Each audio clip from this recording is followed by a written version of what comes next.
आप देख रहे हैं इंडिया टाउन न्यूज, भारत की बात। देश दुनिया में पर्यावरण संरक्षण के लिए क्या क्या जतन नहीं किए जा रहे हैं। तरह तरह के अभियान और कार्यक्रम आयोजित किए जा रहे।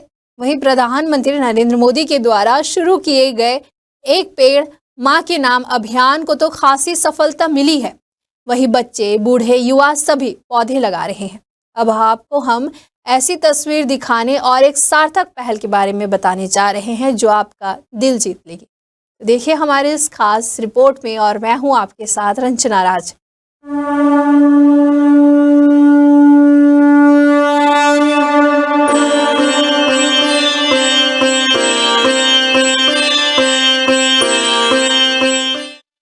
जिस तरीके से पर्यावरणों की कटाई हो रही है, जिस तरीके से पेड़ों की कटाई हो रही है और हमारे जो जीव जंतु हैं वो जानवर असुरक्षित हो रहे हैं, उनका स्वरूप बना के हमने उनको ये संदेश दिया है कि पर्यावरण मतलब पेड़ अधिक से अधिक मात्रा में लगाएं और वन की कटाई कम मात्रा में करें। जैसा कि आज आपने देखा कि हमारे स्वरूपों में बहुत से ऐसे स्वरूप चल रहे थे जो एक प्राकृतिक का संदेश दे रहे थे और प्राकृतिक प्रेमी होने का भी संदेश आपको बता रहे थे। हमारे बीच में पर्यावरण को संतुलित करने के लिए हम लोगों ने एक मॉडल बनाया हुआ था जो कि था डस्टबिन, जिसका हम लोगों ने चाहकर मेरा उपयोग करो, क्योंकि जमीन की जो उर्वरा शक्ति है वो प्लास्टिक, पॉलिथीन से और कचरे से ज्यादा प्रभावित होती है। इसलिए हमारे स्वरूप में आप देख रहे थे ये स्वरूप भी चल रहा था जो लोगों को ये संदेश दे रहा था कि प्लास्टिक का उपयोग, पॉलिथीन का उपयोग, कचरे का उपयोग करने के लिए कि आप इधर उधर कचरा ना फेंकें और उसको डस्टबिन में ही डालें। खूब लड़ी मर्दानी, वह तो झांसी वाली रानी थी। बुंदेले हर बोलो के मुंह से हमने सुनी कहानी थी। यह कविता तो आपने सुनी या पढ़ी होगी। दिल जीत लेने वाली यह खबर वीरांगना रानी लक्ष्मीबाई की धरती झांसी से आई है। दरअसल सावन की रिमझिम फुहारों के बीच झांसी समेत पूरे देश में कांवड़ यात्रा की धूम मची है। वहीं कांवड़िया पवित्र नदियों से जल लेकर भगवान शिव का जलाभिषेक कर रहे हैं। कई लोग दूध से बाबा भोलेनाथ का अभिषेक कर रहे हैं।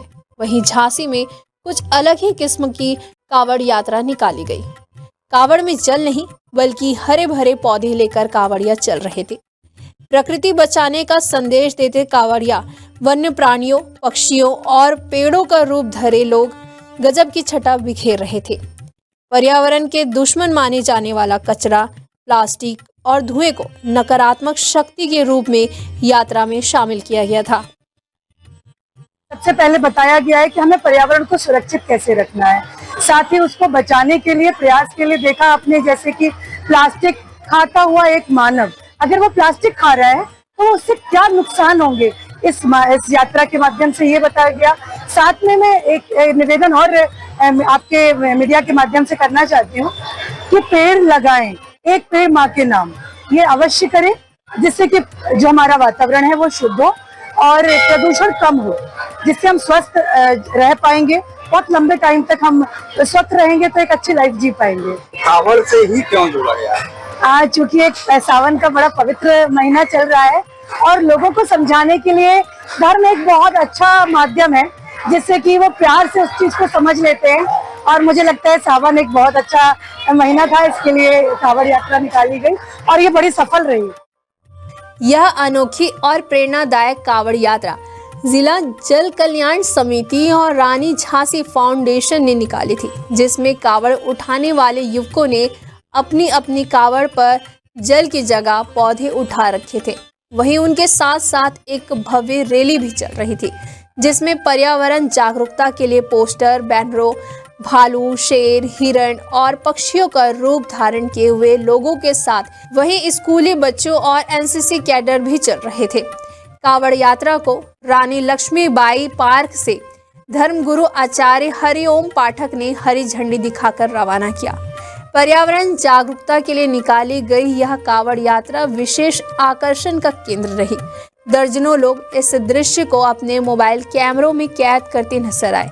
यात्रा में पर्यावरण के प्रति लोगों को जागरूक करने के लिए युवाओं को अलग अलग वेश में शामिल किया गया। इसमें कचरा, प्लास्टिक और धुएं को प्रकृति का दुश्मन दर्शाते हुए उन्हें राक्षस बताया गया था। ऐसे में राहगीरों की इन पर नजर पड़ी तो फोटो वीडियो शूट करने के लिए खड़े हो गए। जल, जंगल और जमीन को संरक्षित करने के लिए हमने एक यात्रा निकाली। कचरा मुक्त भविष्य की परिकल्पना को साकार करने के लिए आज हमने एक वृक्ष कांवड़ यात्रा निकाली, एक जन चेतना रथ हमने निकाला। मैं बता दूं आपको कि जो वृक्ष कांवड़ यात्रा थी उसमें जल की बजाय हमने वृक्ष रखे थे। दूसरी जो हमारी कचरा मुक्त भविष्य की परिकल्पना है उसके लिए हम लोगों ने प्लास्टिक का एक राक्षस रखा, जो प्लास्टिक का राक्षस लोगों को चेता रहा था कि यदि आप प्लास्टिक का उपयोग करोगे तो क्या नुकसान होंगे। हमारे साथ एक धुआं राज चल रहा था जो ये बता रहा था कि आप प्रदूषण यदि फैलाओगे, धुआं यदि करोगे तो पर्यावरण को कितना नुकसान होगा। हमारे साथ वो वन्यजीव चल रहे थे जो इस बात का संकेत दे रहे थे, लोगों को समझाने का प्रयास कर रहे थे कि यदि आप जल, जंगल, जमीन को नष्ट करोगे तो हमारे लिए स्थान कहाँ बचेगा, हम कहाँ रहेंगे। और मैं बता दूं आपको, ये यात्रा जिला जन कल्याण महासमिति रानी झांसी फाउंडेशन, हम लोग पिछले 15 वर्षों से स्वच्छता, पर्यावरण, जल संरक्षण और कचरा प्रबंधन को लेके इस तरह के अनूठी पहल करते रहे हैं। और मुझे लगता है कांवड़ी यात्रा को क्यों चुना गया? देखिए, कांवड़ यात्रा को इसलिए चुना गया कि इस समय पूरे हिंदुस्तान की नजर कांवड़ियों पर है। देश विदेश के चैनल सभी दिखा रहे हैं कांवड़ियों को, तो हमने सोचा इससे अच्छा मौका नहीं होगा कि हम इसका लाभ अर्जित कर लें। तो जहां लोगों में श्रद्धा है, जहां लोगों का धर्म है, आज उसको, श्रद्धा को, धर्म को और उस विश्वास को हमने स्वच्छता और पर्यावरण से जोड़ने का काम किया। झांसी के समाज सेवी और पर्यावरण प्रेमी संगठनों की यह पहल सराहनीय है। धरती और प्रकृति सुरक्षित रहेगी तभी मानव और सभी जीवों का अस्तित्व बचा रहेगा। तो आइए हम सभी पर्यावरण संरक्षण का संकल्प लें। ये खास खबर हमें भेजी है झांसी से अमित राजपूत ने और इसे अपने शब्दों से संवारा है इंद्रचंद जैन ने। फिर हाजिर होंगे एक नए विषय के साथ। मुझे दीजिए इजाजत। नमस्कार। आप देख रहे हैं इंडिया टाउन न्यूज, भारत की बात।